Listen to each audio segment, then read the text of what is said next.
Alors depuis 2016, il y a effectivement de nouvelles obligations réglementaires qui sont intervenues. Cette loi cherche en effet à améliorer encore plus la prévention des salariés qui interviennent sur les travaux, dans les chantiers. Et donc, il y a maintenant l'obligation pour les maîtres d'ouvrage de repérer à la présence potentielle d'amiante et d'autres substances nocives à chaque fois qu'il y a des travaux qui sont prévus sur la voirie.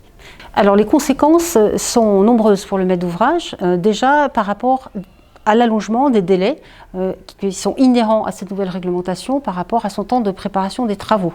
Pourquoi ? Parce qu'il faut prévoir le temps, en plus du repérage de la présence de réseau, de pouvoir regarder dans sa propre base documentaire, vérifier si on a déjà procédé à un repérage avant travaux. Il faut, dans un deuxième temps, si ce n'est pas le cas, contacter le gestionnaire de voirie pour s'assurer que celui-ci n'aurait pas une information intéressante à porter à sa connaissance.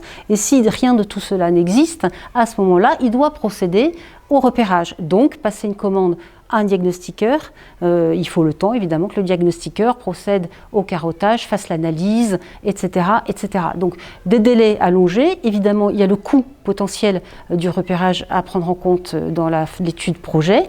Et évidemment, si par hasard il y a des substances nocives, le coût des travaux eux-mêmes vont s'en trouver extrêmement enchéri, dans le sens où des précautions, l'entreprise de travaux devra prendre un certain nombre de précautions pour la protection de ses salariés.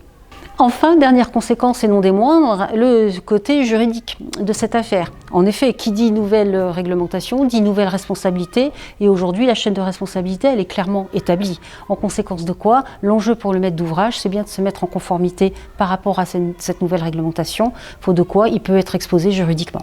Alors Diamatis, c'est une nouvelle solution que Protis a proposée dès 2018, donc il y a maintenant un peu plus d'un an. Protis est en effet spécialiste de la proposition de solutions numériques pour aider les maîtres d'ouvrage notamment à gérer leurs démarches administratives pour tout ce qui est repérage de travaux. Et très naturellement, il nous a semblé intéressant de pouvoir leur proposer quelque chose qui permette à la fois de centraliser l'ensemble des repérages qu'ils ont pu faire dans le passé, mais également pouvoir centraliser les nouveaux repérages, les aider à contacter les gestionnaires de voirie et enfin de pouvoir mutualiser par rapport à tous les maîtres d'ouvrage qui utilisent la solution, de mutualiser donc l'ensemble des rapports présents.